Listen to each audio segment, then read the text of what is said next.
सगळे माणसं जरी जन्माला आले तरी एक भगवंताने त्यांच्या हातात ठेवलेला एक ज्ञानाचा प्रकार आहे, त्याला सेन्स म्हणतात इंग्रजीमध्ये. की काही गोष्टी काही पुण्यात्म्याला ज्या काही पुढे होणाऱ्या असतात त्या अगोदर कळतात, त्याला सेन्स म्हणतात. मुलगा बदलणार आहे आईला माहीत नसतं, म्हणजे हुशार आई असते तिला माहिती असते की मुलगा बदलणार आहे. पक्षातले आमदार धोका देणार आहेत हे अगोदर माहिती असतं, त्याला सेन्स म्हणतात. सत्तांतर होणार आहे, होऊ शकतं, किती विश्वास ठेवायला पाहिजे, एकाच वेळेस किती लोक धोका देऊन पक्ष बदलतात हे अगोदर कळणं याला सेन्स म्हणतात. नंतर कळल्यानंतर डोक्याला हात लावणं त्याला सेन्स नाही म्हणत, बरं. अगोदर कळलं पाहिजे. तसं एक भगवंतानी प्रत्येकाला जीवन दिलेलं आहे आणि सगळ्या माणसाचं जीवन आईच्या उदरातून जन्माला आलेलं आहे. मग एकाचं जीवन कमी, एकाचं जास्त, एक श्रीमंत, एक विद्वान, एक विद्वान असून मूर्ख, मूर्ख असून विद्वान, असं का होतं संसारामध्ये? काही दिवसापूर्वी काही कामानिमित्ताने एका ठिकाणी जाण्याचा योग आला. 8वी नापास झालेला माणूस आणि 1000 कोटीचा टर्नओव्हर आहे. किती? 1000 कोटीचा टर्नओव्हर.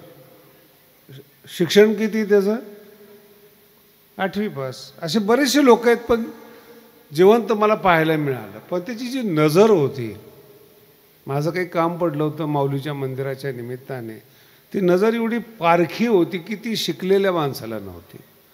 मग आता प्रश्न असा पडतो की नजर मोठी का पुस्तकं मोठे, शास्त्र सिद्धांत मोठं का जाण मोठी, असा अनेक प्रश्न आहेत ना जीवनामध्ये. काही लोक विद्वत्तेला किंमत देतात, पण काही काही अडाणी साधू विद्वत्तेला विकत घेतात. अवघड आहे ना प्रश्न. ज्या साधूला काहीच येत नाही, प्रवचन नाही, कीर्तन नाही, तो सगळ्यात मोठा साधू असतो. आणि जो शिकलेला असतो तो त्याचा शिष्य असतो. चार्टर्ड अकाउंटंट, सगळे अशा माणसाच्या हाताखाली की ज्याला काहीच कळत नाही, फक्त धंदा कळतो. आणि जेवढे शिकलेले त्यांना व्यवहार कळतो पण धंदा कळत नाही. तुम्हाला किती कळालं मला माहीत नाही. अकाउंट कळतात त्यांना, आकडे कळतात. आकड्याचं कसं इन्व्हेस्टमेंट करायची ते कळते, पैसा आणायचा कुठून हे नाही कळत. ना ती शिकलेली माणसं बिल्डर झाली असते, सत्ताधारी झाली असते. काही माणसं आहेत ज्याच्याकडे करोडो रुपये आहेत. मी त्यांना विचारलं जरा निवडणुकीमध्ये का नाही पडत, म्हणजे आपलं क्षेत्रच नाही ते, याला म्हणतात सेन्स.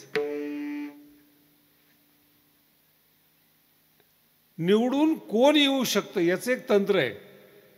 तुम्ही खाली फक्त चर्चा करणार आहेत, तुम्ही भाग्यवान आहेत. काही दिवसभर चर्चा करतात, स्वभाव आहे तो. गाव असो, कट्टा असो, काय असो, नुसत्या चर्चा.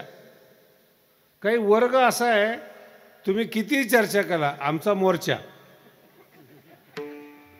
काही झाले की मोर्चा. आणि तिसरा वर्ग असा आहे, किती मोर्चा आणा, आमच्या खुर्च्या. सोडतच नाहीत. आता हे जे 3 प्रकार आहेत, चर्चा करणारे, मोर्चा आणणारे किंवा खुर्च्या धरणारे, या तिघांना एकमेकाचं ज्ञान नाही महाराज. चर्चा करण्याला खुर्च्या कधी मिळत नाहीत, मोर्चा आणणाऱ्याला खुर्च्या मिळत नाही. जो खुर्च्या आणणार आहे तो मोर्चा आणत नाहीत, आणायला लावतो तो.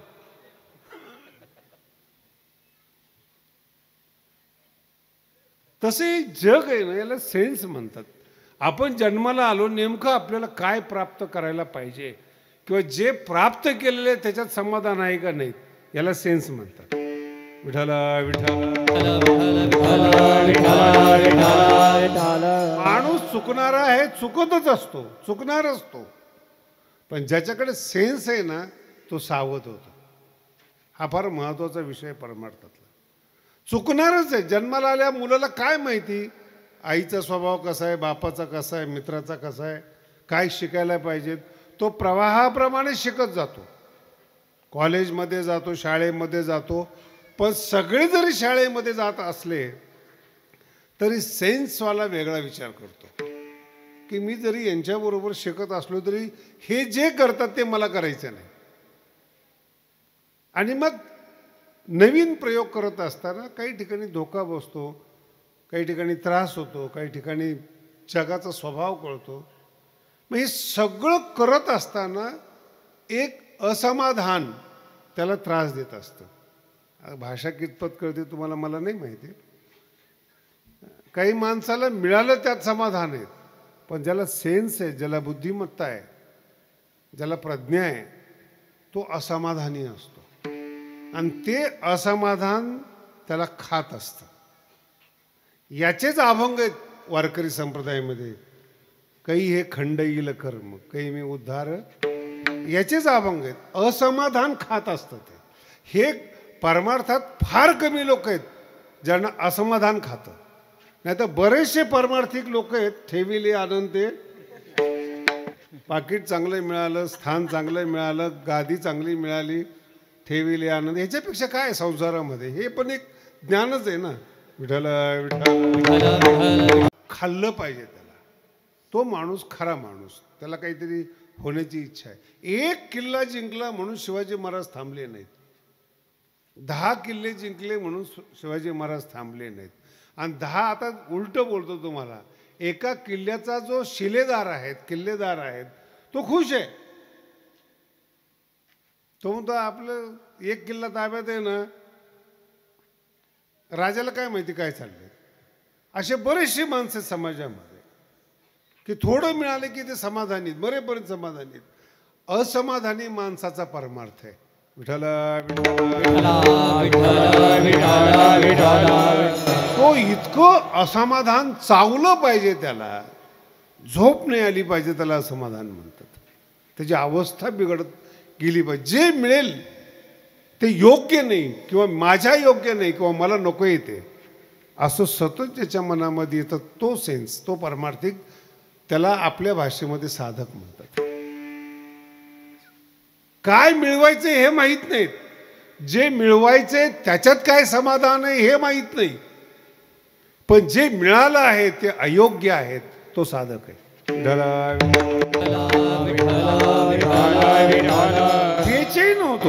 बेचैन होतो तो.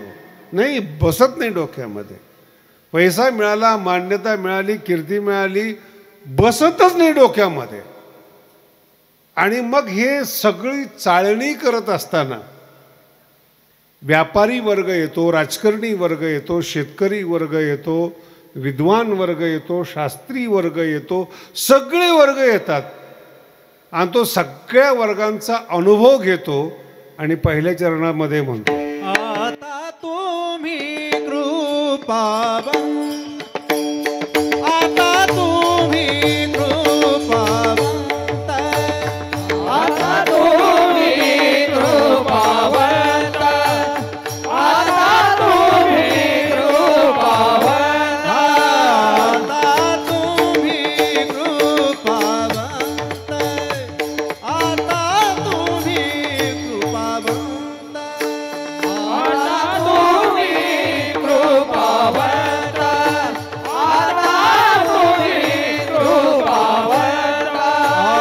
साधू संत जीवलग, साधू संत जीवलग, गोमाते ते करा माझे, गोमाते ते करा माझे. साधू संत जीवलग, साधू संत जीवलग, गोमाते ते करा माझे, गोमाते ते करा माझे. खूप गोड अभंग आहेत. आता शब्द आहे हा. सगळं जग पाहिलं, सगळे लोक पाहिले, साधना पाहिली, सगळं पाहिलं, धोका देणारे दुष्काळ वगैरे सगळं पाहिलं. आता त्याला म्हणतात सेन्स. आणि जो अनुभवातून परमार्थात येतो ना, तोच परमार्थामध्ये जिंकत असतो. ज्याला संसाराचा अनुभव नाही आणि परमार्थात आला, तो उत्तम संसार करतो. वाक्य कळणं सोपं नाही. विठ्ठल विठ्ठल.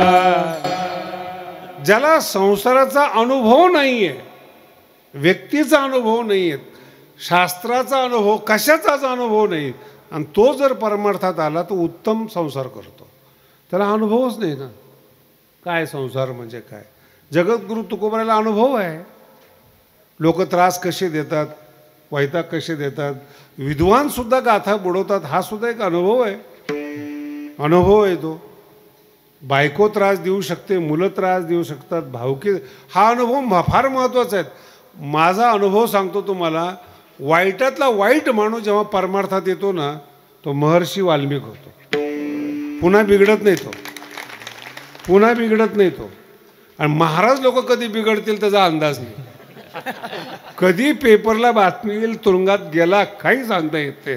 अनुभव नाही त्याला. आता शब्द आलेला नाही त्याच्या जीवनामध्ये. आता शब्दाच्या अगोदर संसारिक जीवन आहे, साधक जीवन आहे, अनुभवाचं जीवन आहे. आणि तो अनुभव न घेता जर तुम्ही परमार्थामध्ये आला की आलेल्या अर्थाचा उपयोग पुन्हा संसारामध्ये होतो, पुन्हा संसारिक होतो. आणि मग त्या संसाराचा अनुभव येता येता याचं आयुष्य संपून जातं. परमार्थासाठी आयुष्य शिल्लक राहत नाही, संपून जातं आयुष्य. म्हणून जगद्गुरु तुकोबारायांचं पहा किंवा लोकांचं पहा. एकदा लोकातून भाजून माणूस आला की पुन्हा लोकाच्या तो नादी लागत नाही. विषय तो त्यांचा नावडे जनधन.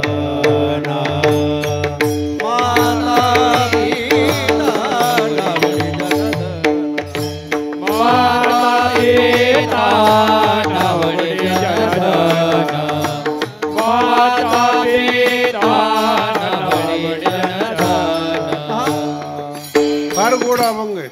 1,000 कोटी कॅश आपल्या मुलाच्या नावाने केलेत लोकांनी मुंबईमध्ये, आणि तो मुलगा बदलतो.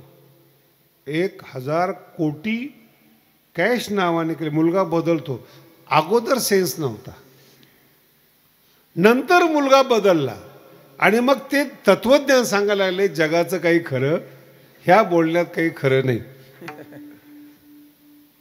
हात भाजून निघाला आणि मग अग्नी पळतो, याला काही तथ्य नाही. काही पतन झालं. एका महाराजांनी 50व्या वर्षी लग्न केलं. मूड आहे त्याचा, त्याला काय करतात. त्या बाईलाही आवडलं, याला, आता बाईला का आवडलं मला नाही माहिती, केलं लग्न त्याने.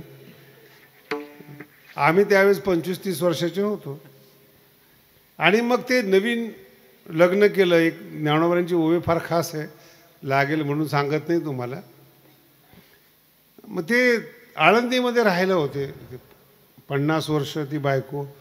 मग ते नतून ठरवून आपलं रोज प्रदक्षिणा जायचे. सकाळी प्रदक्षिणा, दर्शन सगळे एकत्र. नाही कळालं तुम्हाला. 50व्या वर्षी पती पत्नी जेव्हा एकत्रित जातात तेव्हा नवऱ्याला भीती असते.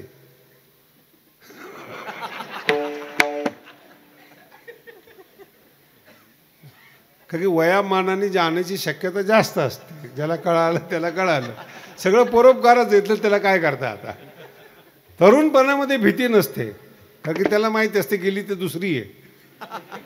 पण 50व्या वर्षी अवघड आहे. तर मी त्याला विचारलं की महाराज हे तुम्ही रोज बरोबर चालता वगैरे वगैरे. खूप चांगलं सांगितलं त्यांनी मला बरं का. त्या काळात शास्त्री वगैरे मला म्हणे, नामदेव माझं वय 50 आहे म्हणे. माझा जीवनातला जो अनुभव आहे ना तो काही वेगळा आहे. म्हटलं आम्हाला सांगा तर खरं. काही खरं नाही, कीर्तन करून काही होत नाहीत, भाकरी खायला बाईच लागते. अनुभव आहे त्याला. मग म्हटलं 50व्या वर्षी भाकरीची पंचायत पडली आणि ते मागे पुढे उभा आहे, सांभाळीचं काय, त्याचं काय. नेमकं ते कीर्तनातलं आहे. पण वास्तविक जीवनामध्ये पत्नीला जपलं पाहिजे, पत्नी केली पाहिजे. त्यांनी आम्हाला उपदेश केला. त्याच्यात 2-3 वर्षांनी बिचारी पळून गेली ती. पुन्हा एकटाच प्रदक्षिणा करायला लागला. आम्ही आहेच तिथं. म्हणलं ते बाकीचे कुठे गेले ते. नाही म्हणे कळलं नाही म्हणे, ते फार खराब होती पण माझ्या लक्षात नाही आलं. म्हटलं ती गेली कशी. म्हणजे 50 वर्षापर्यंत जेवढं कमवलं होतं कीर्तनाच्या माध्यमातून तेवढं सगळं गेलं. आता मी खरा संन्यासी झालो. विठ्ठल कीर्तन बंद झाले, नवीन कीर्तन मिळेना आणि म्हणजे बाटला म्हणून लोक स्वीकारेना. बरं, ज्याच्याकरता बाटला ती निघून गेली, हे एकटंच. हे व्हायच्या अगोदर कळलं पाहिजे. याला सेन्स नाही, याला आता शब्द आहेत. सेन्स आणि आता शब्द. आता शब्दाचा करता सगळा अनुभव घेतला. जन हे सुखाचे दिल्या, अनुभव आला. आता प्रत्येक क्षेत्रातल्या, नीट शब्द आहे का, प्रत्येक क्षेत्रातल्या व्यक्तीचा अनुभव आला. प्रत्येक क्षेत्रातल्या व्यक्तीचा. पण तो वेळेच्या आत आला म्हणून त्याला सेन्स म्हणतो. एका मिनिटात समोरचा माणूस कळला पाहिजे. चुकत नाही असं नाही, एका मिनिटात कळला पाहिजे की याच्यातून काय होणार आहे. आणि टार्गेट आपलं फिक्स पाहिजे की आपल्याला नेमकं काय करायचं. जर रोज धक्का खात असला तुम्ही, रोज धोका खात असला तुम्ही, आणि जीवनात काही तथ्यच नसलं, काही टार्गेटच नसलं, त्या धोक्याचा सुद्धा धक्का लागणार नाही तुम्हाला. कुठं जायचंच नाही ना. कोणी पळून गेलं काय, कोणी आलं काय, संसार आहे, चालतच असतो असा. महाराज होतच जातं. हे नाही, पण ज्याचा टार्गेट आहे की मी जन्माला आलोय, मला काहीतरी दिव्य असं प्राप्त करून घ्यायचंय, काहीतरी अलौकिक. ते काय आहे ते मला नाही माहिती, पण जे आहे ते अलौकिक आहे, दिव्य आहे, भव्य आहे, ते मला प्राप्त करून घ्यायचं. आणि ते यांच्यात मिळणार नाही. हा संसार करता करता अनुभव आला पाहिजे. जगद्गुरु तुकोबराय म्हणतात, मला आला तो आता. सगळ्या लोकांचा अनुभव आला आता. आणि याच्यानंतरच संत तुमच्यावर उपकार करतात. जोपर्यंत आता येत नाही जीवनामध्ये, तोपर्यंत संतांचा तुमच्या जीवनामध्ये काही उपयोग नाही. फक्त पाया पडणे, दक्षिणा देणे एवढाच उपयोग संतांचा. पण आता जोपर्यंत जीवनामध्ये येत नाही, आता म्हणजे पश्चाताप, आता म्हणजे सेन्स, आता म्हणजे जाणीव, आता या शब्दाचा अर्थ आहे अनुभव. हे सगळं मला आलं आणि जाणीवपूर्वक या सगळ्यांचा त्याग केला. आणि मग एक स्वच्छ जगामध्ये, चांगल्या जगामध्ये, की जिथं देवाशिवाय काही नाही आहे, अशा साधू संतांना मी जीवलग मानायला लागलो.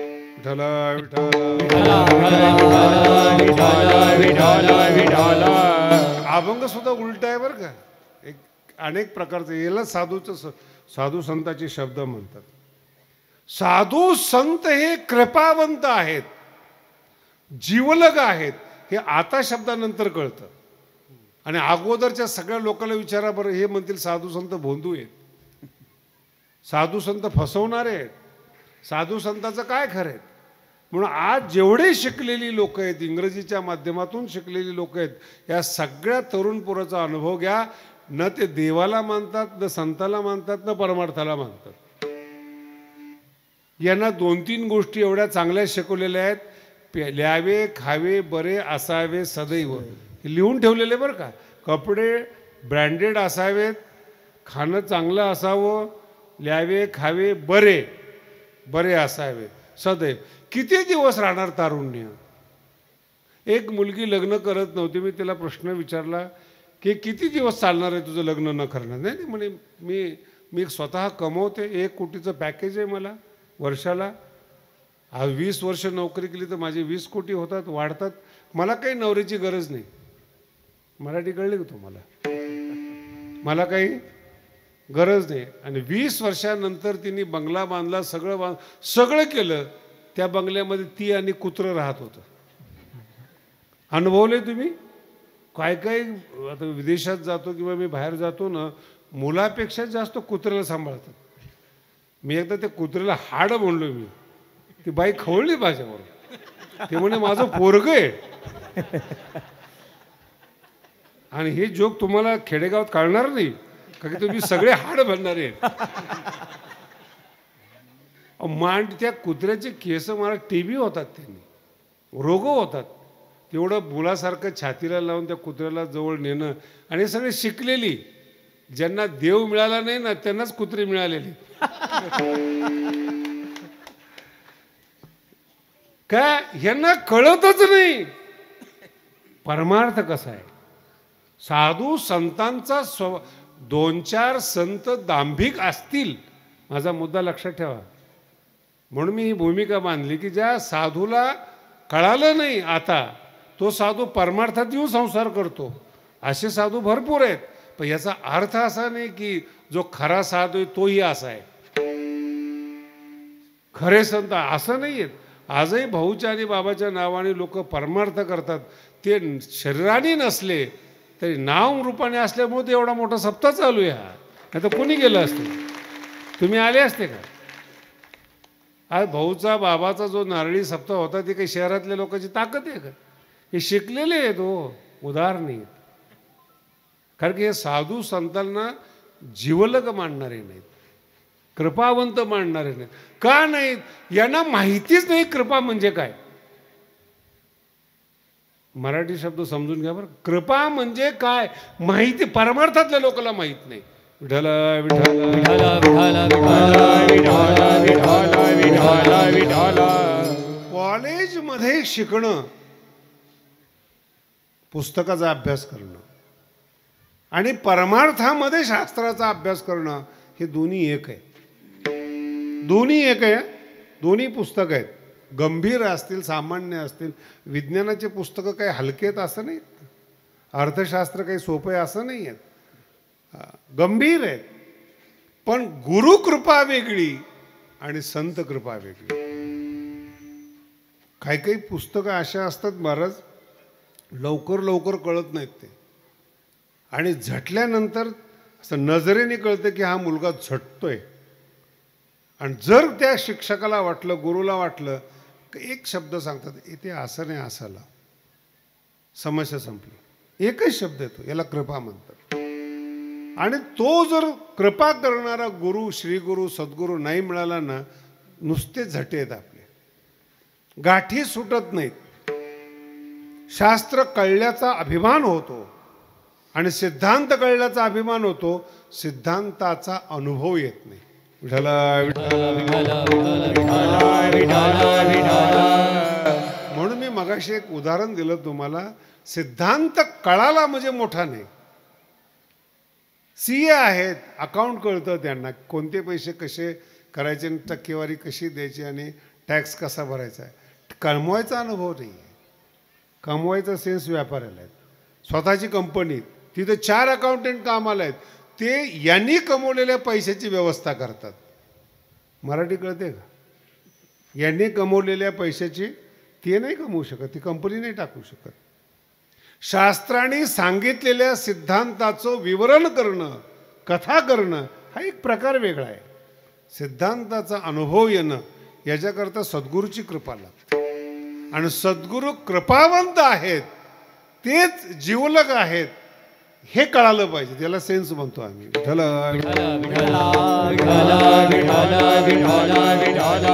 आणि ते जेव्हा कृपा करतील तुमच्यावर, आणि मग कुठल्याही सिद्धांताचा अभ्यास न करता जो सिद्धांताचा अनुभव येतो त्याला तुकोबाराय म्हणतात. कुठे शिकले तुकोबाराय? पाहिली पुराणे, दांडोळीली, सगळ्या सिद्धांताचा, शास्त्राचा अनुभव आला फक्त गुरुकृपा. आणि गुरुकृपा म्हणजे काय हो? लावूनिया हात नाही, शब्द कळाला का? कुरवाळणं म्हणतात त्याला. फार अवघड शब्द आहे, एवढं सोपं समजू नका. कुरवाळणं म्हणजे ज्यांनी कुरवाळायचं असतं तो प्रेमाने ओथंबलेला पाहिजे. आणि जो प्रेमाने ओथंबलेला आहे त्याला असं वाटलं पाहिजे की तुमचा माथा कुरवाळावा. हे अवघड आहे. एक तर प्रेमाने ओथंबलेला माणूस संसारामध्ये नसतोच.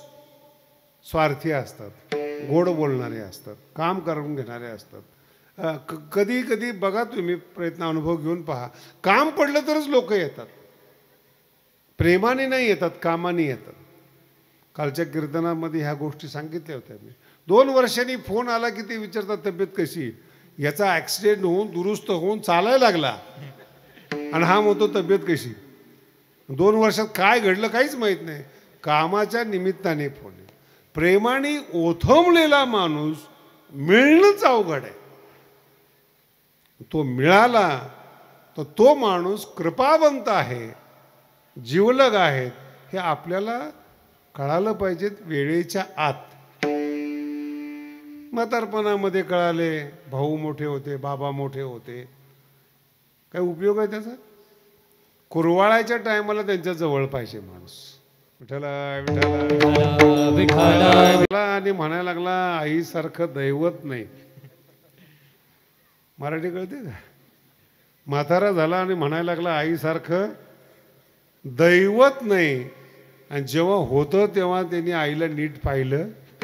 आई असताना कळली पाहिजे तिची कुरवळण्याची क्षमता काय. तो फील आहे, तो अनुभव आहे. कालच्या कीर्तनात यावर बरंच बोललो होतो. गुरुकृपा दृष्टी, दृष्टी कुरवाळत असते. आणि जेव्हा ती दृष्टी येते ना, सद्गुरूची एक गुरुकृपा दृष्टी, आई आहे बरं का दृष्टी. कालच्या कीर्तनामध्ये सांगितलं होतं मी इंदुरीकरांच्या, तुझे कारुण्य जया ते अधिष्ठी. त्याला पुस्तकं शिकावं लागत नाही. सकळ विद्येची सृष्टी, सकळ विद्येला जन्म देणारा हा ब्रह्मदेव होतो, धात्रा होय. विठ्ठला तो अनुभव तुकोबरायांचा आहे. सकळ विद्येची सृष्टी, सकळ विद्या, सकळ शास्त्र स्वयंभे निगती मुखी, ज्ञानोबराय म्हणतो. तो अनुभव. मग पण ह्या दोन अनुभवाच्या मधात दोन गोष्टी कळल्या पाहिजेत.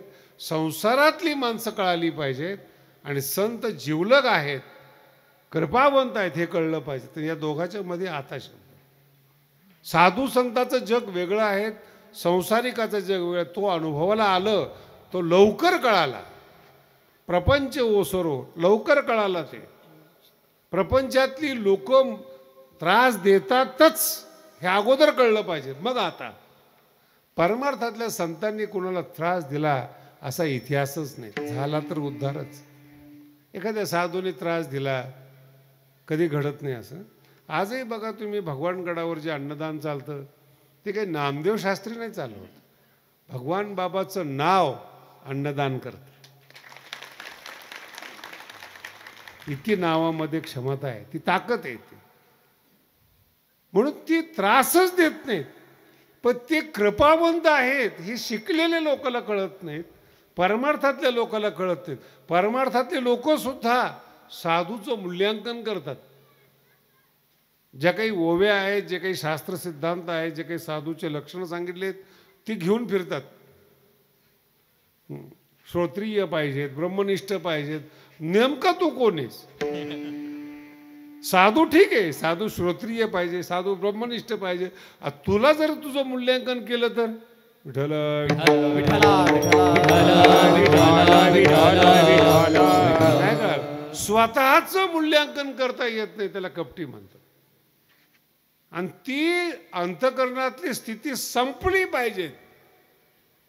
तिसऱ्या चरणामध्ये वंचिले ते पाया पाशी, वंचिले ते पाया पाशी, वंचिले ते पाया पाशी, वंचिले ते पाया पाशी. नाही असे वेगळे, नाही असे वेगळे, नाही वेगळे, नाही वंचिले ते पायापाशी. नाही असे वेगळे, नाही असे वेगळे, नाही असे वेगळे, वंचिले ते पायापाशी.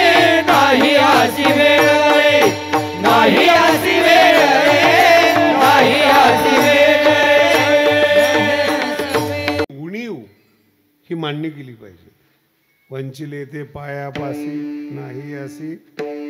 आणि जेव्हा कधी आपण परमार्थामध्ये येतो, संसारामध्ये येतो, ते वरचा एक पदर असतो आणि आतला एक ओरिजिनल भाग असतो. हे दोन टप्पे असतात माणसं. याला आमच्या भाषेमध्ये द्वंद्व म्हणतात. वरचा एक भाग असतो. आम्ही एक घटना घडली आमच्या जीवनामध्ये. आमचा एक मित्र एका ठिकाणी जेवायला गेलो मुंबईला. वाढत असताना जी एक मुलगी होती ती फार शांत स्वभावाची होती, डॉक्टर करत होते. ते आमचे जे दोस्त आहेत परमार्थातले बरेचसे भोळे असतात. जेवायला वाढता वाढता जेवण झाल्यानंतर आम्ही जेव्हा रस्त्याने निघालो मला म्हटले काय शांत स्वभावाची मुलगी आहे वगैरे वगैरे. मी काय एवढं लक्ष दिलं नाही. मी म्हटलं तुला कळत नाही रे, तू ग बस. नाही नाही म्हणे, एवढं कळणार नाही का म्हणे. मला नाही शास्त्र कळत, नाही न्याय कळत, पण एवढा अन्याय नको करू नये की एवढंही कळत नाही आम्हाला. हां म्हणलं ठीक आहे. लग्न ठरलं महाराज. दुसऱ्या दिवशी ती पळून गेली. नाही, दुसऱ्या दिवशी पळून गेली. मग ते मित्राला गाठलं. काय म्हणतात तुमचे संत, दिसतात हा एक भाग बाहेरचा आहे, कसं दाखवायचंय हे आतलं अंतःकरण ठरवतं. जे साधू नाही आहेत, विद्वान नाही आहेत, श्रीमंत नाही आहेत, आतला जो न्यूनगंड आहे तो झाकण्यासाठी बाहेरचा पदर आहे. विठ्ठला फार सुंदर माणसं जे असतात ना, पैलवान माणसं, फार कपडे नाही घालत, शरीर देखणं असतं. नुसतं बाहेर निघाले ना तरी ते देखणं असतं. आणि जे एकदम सडपातळ असतात ना, फुगलेले कपडे, बुट मोठे मोठे, सगळं सगळं मोठंच. मी विचारलं झेपते का तुला हे? अंग मोठं पाहिजेत. जे श्रीमंत नाहीत भारी भारी कपडे घालतात, भारी घड्याळ, भारी विनाकारण. अहो काही काही पोरं सुद्धा मुलगी पाहायला जात असताना याच्याकडे मोटरसायकल नसते, मुलाकडे जाताना 4 व्हीलरमध्ये जातात. नाही कळालं? मी त्याला विचारणार तुझ्या घरात मोटरसायकल सुद्धा नाही, तो 4 व्हीलर घेऊन चाललाय. शायनिंग, इम्प्रेशन पडलं पाहिजे. त्याचा परिणाम काय होतो माहिती का? मरेपर्यंत सुखी नसतो. श्रीमंती दाखवली होती नाही, विद्वत्ता दाखवली मूर्खात निघाला.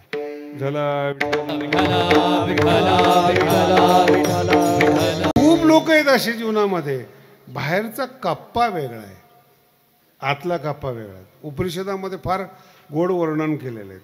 आपले जे डोळे आहेत ना ते आतला कप्पा नाही पाहत, बाहेरचा कप्पा पाहतात. परागदर्शिना. इंद्रिय जे आहेत ना सतत बाहेर पडणार आहेत. प्रत्येक तत्व बोध विवर्जित. आतला जो बोध आहे ना तो नाही, नसतोच, पाहतच नाहीत. आणि याच्यावरच तुकोबाराचे अभंग आहे. तुका म्हणे मज कळते चाचणी, बडबडीची वाणी. आम्ही आतला पाहणारा आहेत, बाहेरून पाहणारे नाहीत. म्हणून काही काही लोक बघा तुम्ही, मी आता बऱ्याच ठिकाणी दिंडीला वगैरे का पाहतो, मोठे मोठे लोक एकदा हार घातलं की गळ्यातला काढतच नाही. ते लग्नानंतर पहिल्यांदाच पडलेला असतो, ओझं घेऊन तशीच फिरतात. काय काही अख्खं कीर्तन त्या ओझं घेऊन करतात. कशा करता करतात काय माहिती. काय माझा मुद्दा वेगळा आहे, बाहेरचा भाग वेगळा आहे, तुम्हाला आतला भाग वेगळा आहे.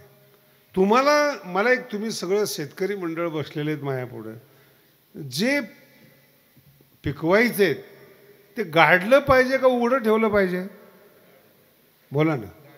एवढं कळतं त्या महाराजांना नाही कळत, त्याला मी काय करू? जे उगवायचंय त्याला गाडलं पाहिजे. जो आतला भाग आहे ना तो झाकला पाहिजे. नाही तो बाहेर दाखवतो आपण. नाही विद्वत्ता, अरे नाही नाही हे दाखव, समोरचा माणूस तुला ज्ञान देईल.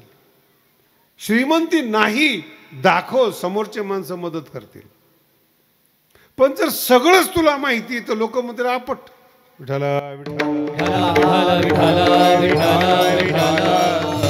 मुंबईला उभा होता आमचा दोस्त, राजकारणी होता, आणि त्याने विचारलं की आमकी आमकी वस्तू कुठे. आता ती इकडे होती बरं का, आणि मी सांगायला तयार झालो की इकडे आहे म्हणून. त्याच्या अगोदर त्यांनी सांगितलं इकडे. नाही कळलं तुम्हाला? कुठे आहे? इकडं उजव्या हाताला आहे. आणि ती समोरच्या विचारणा काय असेल डाव्या हाताला. मी त्याला विचारलं काय प्रकार आहे हा, तू का सांगितलं असं? म्हणजे राजकारण.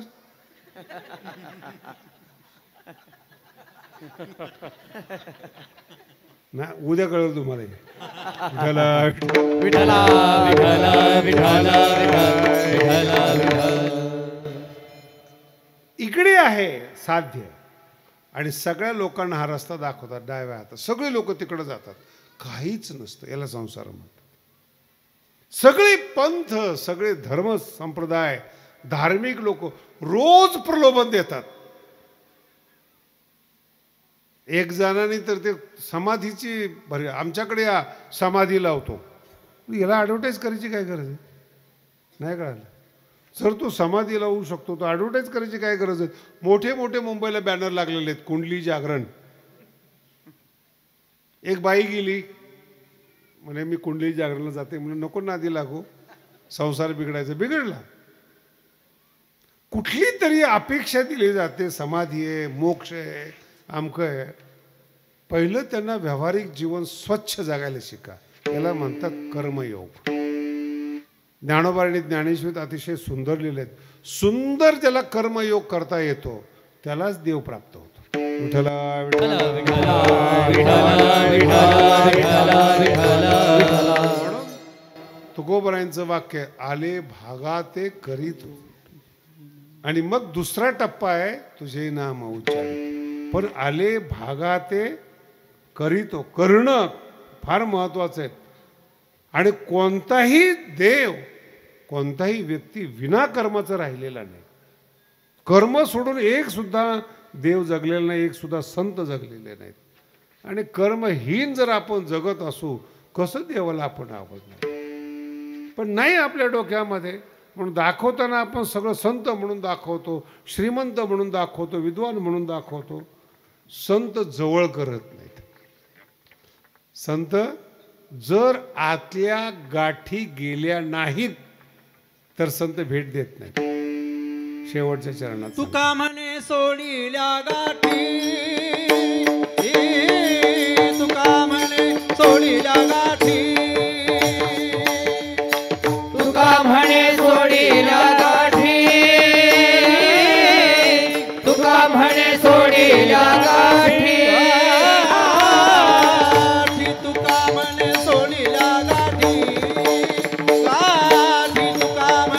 सोडिल्या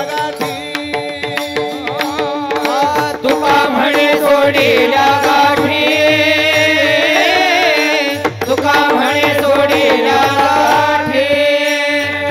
दिली मिठी पायासी, दिली मिठी पायासी, घुमटेत गळा माझे, माझे घुमटेत गळा माझे, माझे घुमटेत गळा माझे, घुमटेत गळा माझे. दिली मिठी पायासी, दिली मिठी घुमटेत गळा माझे, घुमटेत गळा माझे, घुमटेत गळा माझे, घुमटेत गळा माझे.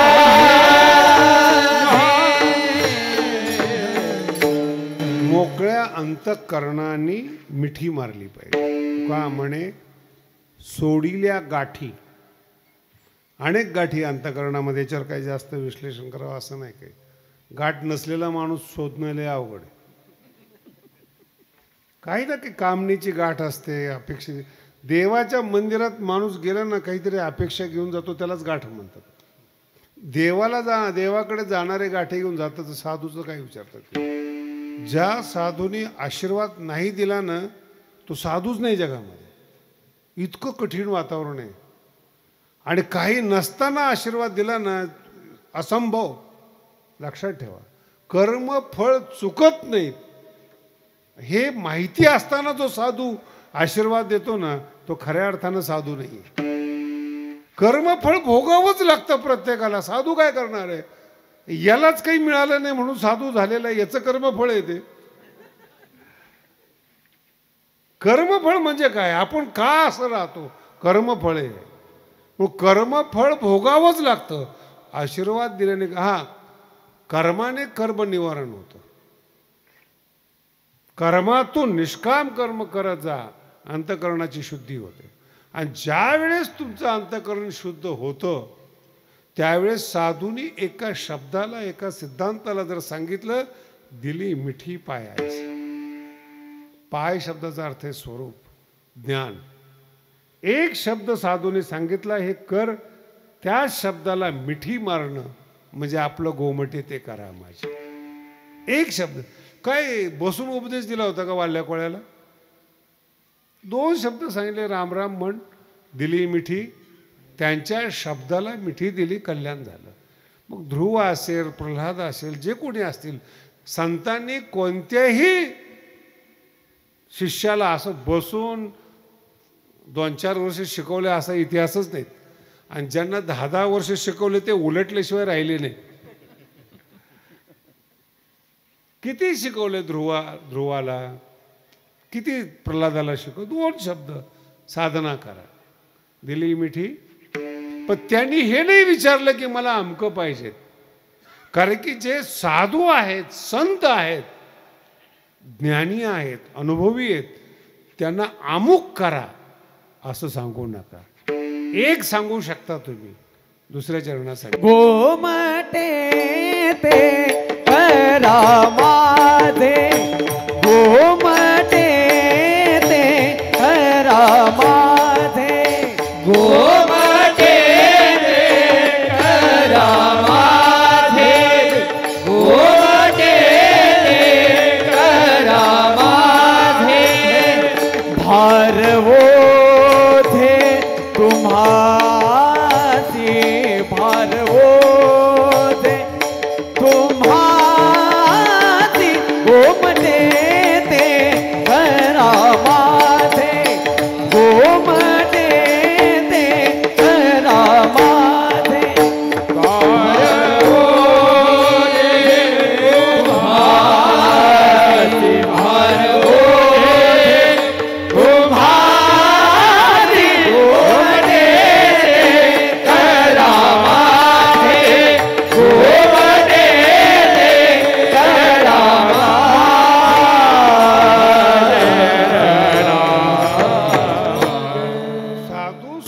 अनुकूल आहेत म्हणजे कृपावंत आहेत आणि जीवलग आहेत, या 2 शब्दाचं ज्ञान असावं.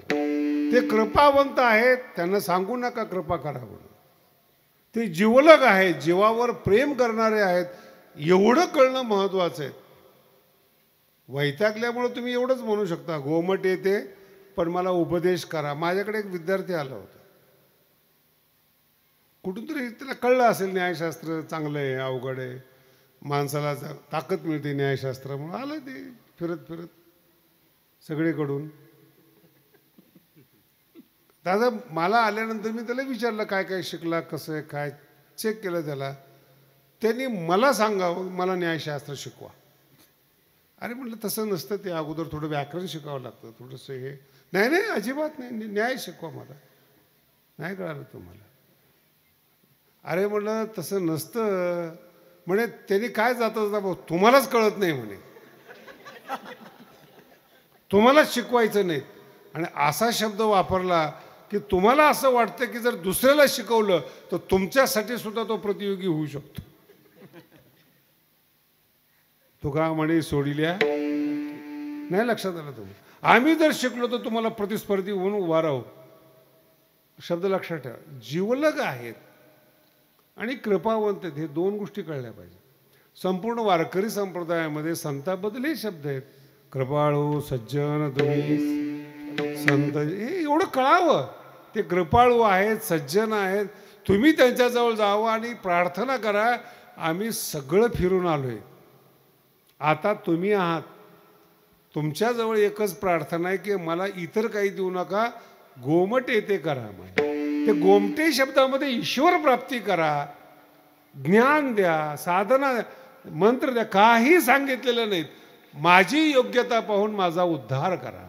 विठ्ठला विठ्ठला. विठ्ठला विठ्ठला विठ्ठला विठ्ठला. संताकडे गेल्यानंतर एवढंच म्हणा, माझा उद्धार, मला हे द्या, मला ते द्या.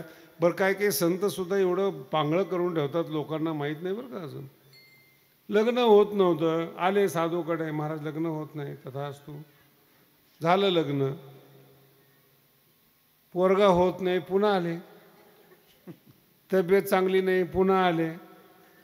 मुलगा शाळेत जात नाही, पुन्हा आले. नाही कळालं तुम्हाला? हे ॲलोपॅथिक डॉक्टर आहेत हे. मुळापासून रोग काढायचा नाही, पण दवाखाना चालला पाहिजे, सतत तुम्ही आले पाहिजेत. बरं पण वाटलं पाहिजे, रोग पण नाही गेला पाहिजे. असे आमचे साधू लोक आहेत. दरवर्षी त्यांना भेटलंच पाहिजे, गुरुदक्षिणा दिली पाहिजेत, आधीमध्ये भेटत राहिलं पाहिजेत. ॲलोपॅथिक साधू मुळापासून रोग काढणारच नाहीत. साधू एकदा भेटावा महाराज, पुन्हा त्याची गरजच नसावी. विठ्ठला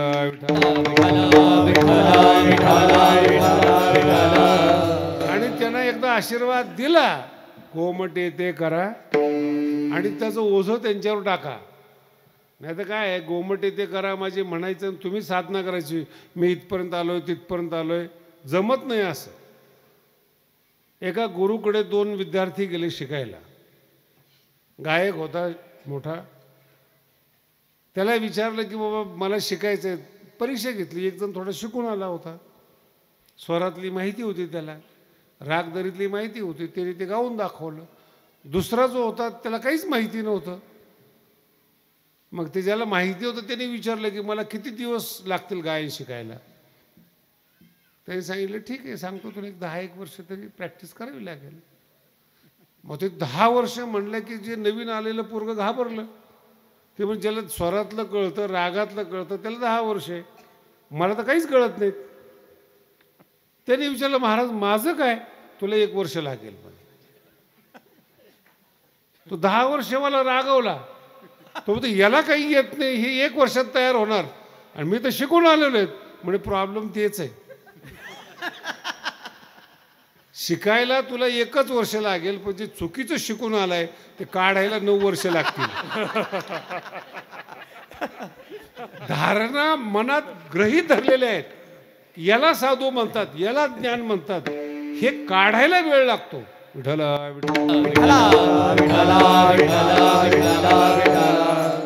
नाही कळालं? आता तुम्ही सगळ्या भगवानगडाच्या परिसरातले आहेत, सांगायला नको तुम्हाला. नवीन नवीन ज्यावेळेस मी गादीवर बसलो, काय चर्चा होती बरं? माझ्या काही विद्वत्तेची होती काय? तुम्हाला कीर्तनं समजत होते? तुमची काय चर्चा होती सांगू तुम्हाला? काय बाबाची चपल्या घेतल्यात, नाही का आता चपलीने आणायला पाहिजे, कशाची चर्चा? अरे तो साधू आहे, त्याचं ज्ञान पहा ना. चर्चा एकच, बाबांची चपल्या कुठून आणल्या असाव्यात. अजून सुद्धा जेव्हा गडावर लोक येतात तेव्हा ते स्टँड पाहतात, चपलीचं ज्ञान नाही पाहत. आणि आम्ही पाहतो त्यांनी तिकडे पाहिलं की संसारातला माणूस, साधू संत जीवलग म्हणणारा नाहीच. काय पाहावं कोणाचं, कशा पद्धतीने पाहावं? आतली उणीव भरून काढायची असते, म्हणून भरलेल्या ठिकाणी तुमची नजर जाते. मोठा बंगला कुणाला आकर्षित करतो? ज्याचं लहान घर आहे त्याला मोठ्याचं आकर्षण आहे. कमी पैशावाल्याला श्रीमंत माणूस चांगला वाटतो, सरपंचाला आमदार मोठा वाटतो, आमदाराला मंत्री मोठा वाटतो, मंत्र्याला मुख्यमंत्री, मुख्यमंत्र्याला प्रधानमंत्री. हे सगळे लहान लहानच वस्तू आहे सगळ्या. अपेक्षा कुठे आहेत तुमच्या? इथे असं नाही परमार्थामध्ये. साधूकडे जेव्हा तुम्ही येता ना, त्याची साईज आहे, त्यांना काही बोलू नका. माझा अधिकार काय, माझी बौद्धिक क्षमता काय, माझे भावाची संपत्ती किती आहेत, त्यानुसार तुम्ही गोमटे ते. आणि माझं चांगलं करण्याची जबाबदारी तुमच्यावर आहे, मी मोकळा आहे. म्हणून मागाशी सांगितलं तुम्हाला काही गरज पडत नाही कुरवाळीला माथा, काही गरज पडत नाही त्याला. ओथंबलेला, प्रेमाने ओथंबलेला संत भेटावा आणि आपला माथा सुटलेल्या गाठीचं अंतःकरण असावं, वंचन नसावं आपल्या अंतःकरणात. मग ते हातामध्ये ताकद येते महाराज. लावणीया हात. आणि महावाक्य काय महाराज सांगितले? काय सांगितलं? तत्वमसी महाअहं ब्रह्म. चिंता न करावी, गोमटे ते करावे. विठ्ठला विठ्ठला विठ्ठला विठ्ठला विठ्ठला 400 वर्षात ज्यांनी शास्त्राचा भुगा पाडलाय त्यानं एक अभंग नीट समजला नाही हो. एक अभंग करता आला नाही, एका अभंगाचा भाव कळाला नाही. कारण की कृपा केलेलं मस्तिष्क आणि विद्वत्तेचं मस्तिष्क वेगळं वेगळं असतं. झऱ्याचं पाणी वेगळं आणि टाकीचं पाणी, पुस्तकातून मस्तकात आलेलं ज्ञान वेगळं आणि गुरुकृपेचं ज्ञान वेगळं. महाराज, हे दोन वेगळे वेगळे आहेत. म्हणून जेव्हा आपण साधूकडे जातो फक्त एक प्रार्थना करा, तुम्ही कृपावंत आहात हा अनुभव असावा. जीवलग आहेत साधू संत ही खात्री असावी. आणि मग त्यांना एकच शब्द गोमट येते, माझा अधिकार काय, माझी योग्यता काय, त्यानुसार माझ्यावर कृपा करा. जीवनाचं कल्याण झाल्याशिवाय राहत नाही. विठोबा जय विठोबा रखुमाई, विठोबा रखुमाई, विठोबा रखुमाई, विठोबा रखुमाई, विठोबा रखुमाई, विठोबा रखुमाई, विठोबा रखुमाई, विठोबा रखुमाई, विठोबा रखुमाई, विठोबा रखुमाई, विठोबा रखुमाई, विठोबा रखुमाई, विठोबा रखुमाई, विठोबा रखुमाई, विठोबा रखुमाई, विठोबा रखुमाई, विठोबा रखुमाई, विठोबा रखुमाई, विठोबा रखुमाई, जय जय विठोबा रखुमाई, जय जय विठोबा रखुमाई. दत्त जयंतीचा उत्सव पार केला. तर ज्यावेळेस मी गादीवर बसलो नव्हतो तेव्हा ज्या रस्त्याने आलो त्याच रस्त्याने आज येत होतो. त्याच्यामुळं दोनदा गाडी खड्ड्यात घाल, बाहेर काढ, खड्ड्यात घाल, रस्ता बदललेलाच मला माहीत नाही.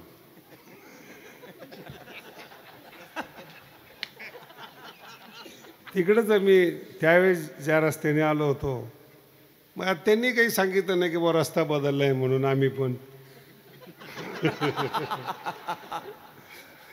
पण ठीक आहे, त्याच्यामुळं थोडा उशीर झाला. पण 2-4 संस्थान तयार केलेत महाराजांनी आणि चांगलं आहे. गोरगरीब जनता, ग्रामीण भागातल्या जनतेमध्ये जाऊन गेल्या 36 वर्षापासून सप्ताह करणं, परमार्थाला लावणं, वाट द्यावी त्याच्या पुण्यानाही पार असं पुण्य प्रल्हाद महाराजांनी केलेलं आहे. त्यांची ही तपपूर्ती आहेत. महाराज लोक या ठिकाणी बरेच आलेले आहेत. जेवढे रथ कुणी लावले नव्हते एवढे रथ त्यांनी लावले. हो, सगळ्या महाराजाला रथात बसवलं, कधी योग आला नसता बसायचं. मगाशीच सांगितलं, आता तुम्ही जुना अनुभव नयाला देणाने सगळ्यांना सन्मान केला.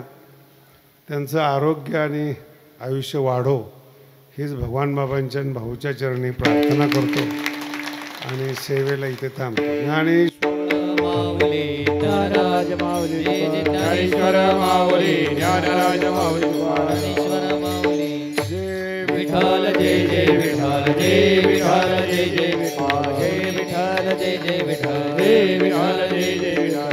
2 मिनिटं खाली बसा, जाऊ नका थोडं. 2 मिनिटं क्षमा पराड महाराज तुम्ही नाही विचारिला अधिकार म्या फुला. क्षमा पराड महाराज तुम्ही म्हणे ज्ञानेश्वराला खापाया पैकी करा. क्षमा पराड महाराज तुम्ही ज्ञानदेव तुकाराम, ज्ञानदेव तुकाराम, ज्ञानदेव तुकाराम.